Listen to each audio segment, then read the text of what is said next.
안녕하세요. 홍익희의 경제산책 여러분, 채널 담당 PD 박연선입니다. 안녕하세요, 교수님. 예, 안녕하세요. 오늘은 하반기 국내 수출을 함께 전격 분석해보도록 하겠습니다. 교수님, 7월에 발표된 수출입 동향 분석 보고서를 보니까 6월에 오랜만에 무역수지가 11.3억 달러 흑자가 나타났습니다. 네. 특히 어떤 품목이 흑자 기록에 도움이 됐나요? 예, 이번 6월 수출입 동향 보고서를 보면 흑자 기록에 도움이 된 품목은 에너지 가격이. 그러니까 우리 에너지라는 게 우리 수입의 4분의 1 이상을 차지하고 있거든요. 근데 이 가격이 많이 감소했습니다. 6월 에너지 수입액을 들여다보면 전년 동기 대비 27.3%나 감소를 했는데 그걸 품목별로 나누어 보면 원유가 마이너스 28.6%, 가스가 마이너스 0.3%, 석탄이 무려 마이너스 45.5%나 대폭 감소해서 이게 우리 6월달 전체 수입액을 줄이는 데 1등 공신 역할을 했어요. 그래서 수입액이 지난해 동기 대비에 비해서 11.7% 줄어들므로써 무역 수지가 16개월 만에 흑자 전환에 성공했습니다. 에너지가 정말 톡톡한 역할을 해냈네요. 그렇다면 1월부터 이제 6월까지 한국의 상반기 수출 실적에 대해서 한번 해설해 주실 수 있으실까요? 특히 자동차 수출이 약 46.5% 증가한 것으로 보입니다. 네, 올 상반기 수출을 보면은 우리 성적이 아주 부진합니다. 그 가장 중요한 이유는 반도체 수출이 엄청나게 줄었어요. 그래서 올 상반기에 반도체 수출은 자그마치 전년 동기 대비 37.4%나 줄어들어서 432억 달러 수출에 그쳤고, 그 다음에 많이 줄어든 품목은 석유화학 제품입니다. 석유화학 제품도 23% 이상이 줄어들었고, 그 다음에 석유 제품이 20% 줄어들었어요. 근데 우리 같이 석유 한 방울 나지 않는 나라에서 석유 제품 수출이라는 건 어떤 걸 의미하냐면 우리가 원유를 그 원유 상태로 들어와서 그거를 이제 정제시켜 가지고 그거를 이제 뭐 휘발유도 만들고 등등 이렇게 정제된 석유를 이제 다시 되파는 걸 의미하거든요. 등등 이런 데서 감소폭이 컸고, 대신에 올해 특기할 만한 사항은 우리 자동차 부품 쪽이 수출이 굉장히 놀라울 정도로 큽니다. 올 상반기 자동차 수출이 전년 동기 대비 자그마치 46.5%나 증가를 해서 357억 달러 정도 수출을 했는데, 이거는 사실은 지난해에는 자동차에 들어가는 자동차용 반도체의 공급에 좀 차질이 있었습니다. 그래서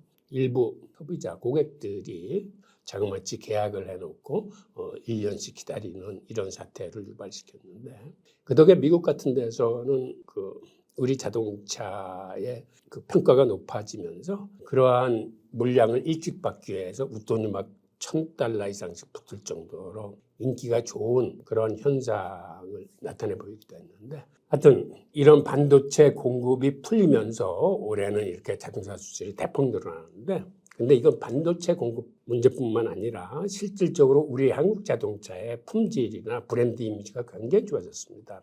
제가 최근에 미국을 잠깐 갔다 왔는데, 미국 시장에 가보니까는 제가 옛날에 근무했을 때하고 뭐가 틀려졌냐면 일본 자동차가 굉장히 많이 늘어났더라고요. 실제로 미국 시장에서 일본 자동차의 점유율이 한 30% 정도 됩니다. 그런데 그 과정에서 올해 우리의 한국차 수출 비중이 미국 시장의 점유율이 한 10.6% 정도가 돼요. 그리고 이제는 우리 한국차의 품질이나 브랜드 이미지가 일본차에 못지않고, 특히 전기차에 같은 경우는 일본차보다 낫다는 평가가 압도적이기 때문에 향후 수출 전망이 훨씬 더 밝습니다. 그래서 지금 우리 한국차의 세계적인 점유율은 한 7.3% 정도인데, 특히 미국 시장에서는 10%를 넘으면서 미국 시장에 앞으로도 점유율 상승 여지가 굉장히 큰 걸 볼 수 있었습니다. 그래서 자동차는 반도체 공급의 문제뿐만 아니라 실질적으로 이렇게 품질과 브랜드 이미지가 좋아지면서 앞으로 우리나라 수출의 주요 기둥으로서 작용할 가능성이 큽니다. 아, 네. 하루빨리 한국도 일본 전류를 따라잡으면 좋을 것 같네요.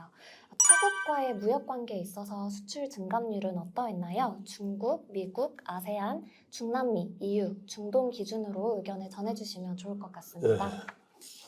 올해 지역별 수출 현황을 보면 가장 중요한 두 가지 요소를 볼 수 있는데 중국 시장과 아세안 시장에서 우리 수출이 굉장히 줄었습니다. 올 상반기 같은 경우를 보면 중국 시장에서 전년 동기 대비 마이너스 26%, 그다음에 아시안에서 마이너스 20.4%가 줄어들어서 이게 품목에서 반도체 수출 비중이 줄어든 것과 동시에 이렇게 지역별로도 이 반도체 수출 감소가 큰 영향을 미쳤습니다. 그리고 이렇게 중국과 아세안에서 수출이 줄어든 또 하나의 이유는 이제 중국과 아세안은 그간 우리나라 중간재를 받아서 완제품을 만들어서 가공 수출하는 형태의 어떠한 그 네트워크 관계를 갖고 있었는데 이제는 중국이나 아세안이 우리 한국산 중간재나 부품이 없이도 자기들이 직접 만들거나 현지에서 다른 나라 그 중간재를 구입한다든가 하는 이러한 그 독립 체제로 나가면서 이제는 세계 시장에서 우리와 경쟁하는 오히려 경쟁국으로 등장하는 이러한 요인이기 때문에 앞으로 우리나라의 수출의 관건은 이제는 중국과 아세안에 목매지 말고 이거를 좀 다변화시키고 다각화할 수 있는 그런 쪽을 찾아봐야 될 것으로 봅니다. 중국과 아세안에서 보니까 수출이 확실히 줄었네요. 일례로 최근 한국이 인도 시장도 함께 공략을 하고 있다고 하는데요. 교수님께서도 해당 상황에 대해서 잘 알고 계신가요? 그거는 지금 전 세계적인 이목이 사실은 인도로 쏠리고 있는데요. 그 중요한 이유는 우선 인도가 인구 면에서 중국을 이제는 추월하면서 세계 최대 인구 국가로 떠올랐습니다. 그다음에 또 하나 중요한 요소는 인도의 고급 IT 인력이나 소프트웨어 인력이 많습니다. 그래서 앞으로 다가오는 이런 4차 산업, 첨단 산업 분야에서 잠재력이 있을 뿐만 아니라 최근에는 중국에서 탈출하는 기업들이 인도와 아세안으로 나가면서 특히 인도 쪽으로 직접 투자액이 많이 늘고 있습니다. 그래서 아직까지는 인도가 어떤 최빈국의 하나로서의 형태 때문에 이미지가 그렇게 썩 좋지 않다거나 아니면 현지 시장이 생각만큼 그렇게 크지 않다거나 하는 이런 부정적인 요소가 있었는데 최근 들어와서 이게 많이 바뀌는 양태를 보이고 있어요. 그래서 선진국을 포함해서 많은 나라들이 그 인도에 관심을 가지면서 앞으로는 인도 시장이 많이 바뀔 가능성이 있습니다. 그래서 우리나라도 이제는 중국이나 아세안, 특히 베트남에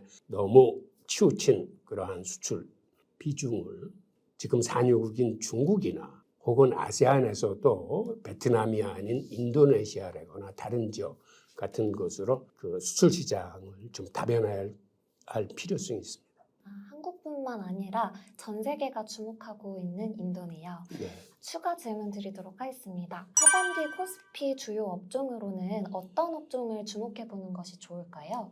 네, 우리나라는 우리 그 전체 GDP에서 무역 비중이 차지하는 비중이 80%가 넘는 나라입니다. 따라서 주식시장도 이런 우리 수출 환경에서 이제 자유스러울 수가 없는데요.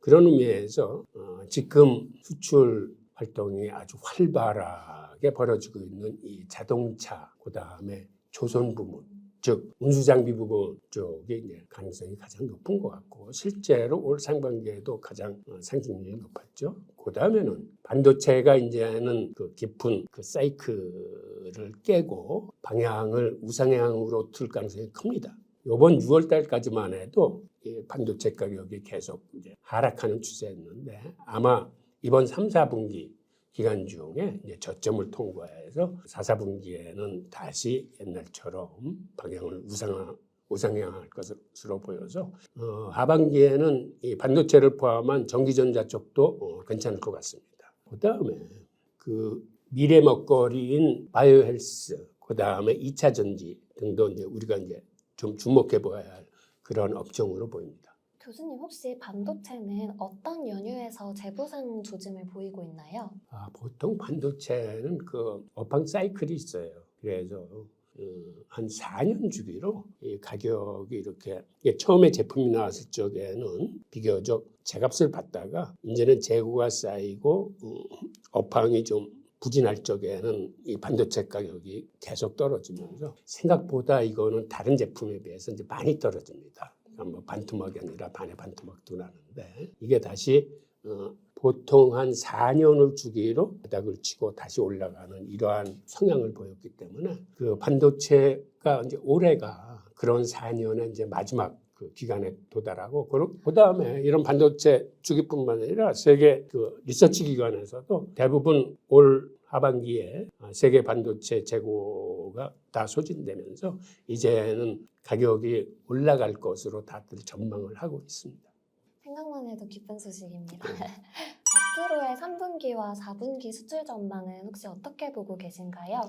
만약에 4분기부터 수출 강세장이 찾아온다면 4분기에 주식 강세장도 함께 찾아올 수 있을까요?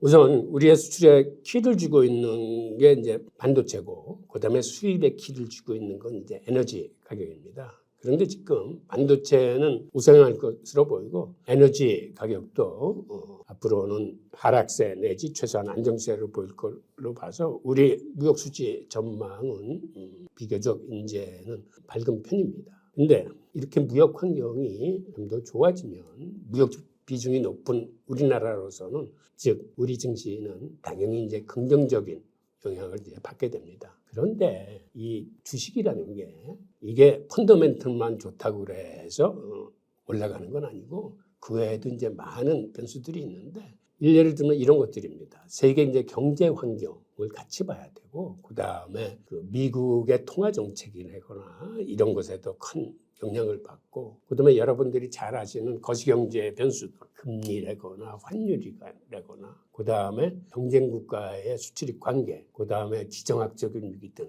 이러한 것들이 이제 복잡하게 얽혀 있는 게 주식시장이고 또 주식시장은 현재의 시장 가치뿐만 아니라 미래의 시장 가치도 같이 반영하기 때문에 이거를 함부로 예단하기는 사실 쉽지 않습니다.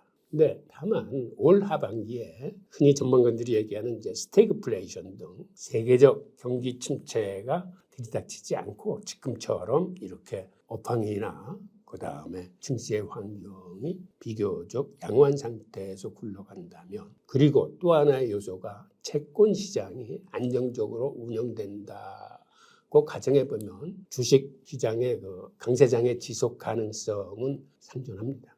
네. 우리나라 수출 경기뿐만 아니라 세계 경제 그리고 에너지 가격도 함께 살펴보도록 하겠습니다. 4분기가 너무너무 기대되는 하반기 수출에 대해서 고견 전해주셔서 감사합니다. 네, 감사합니다.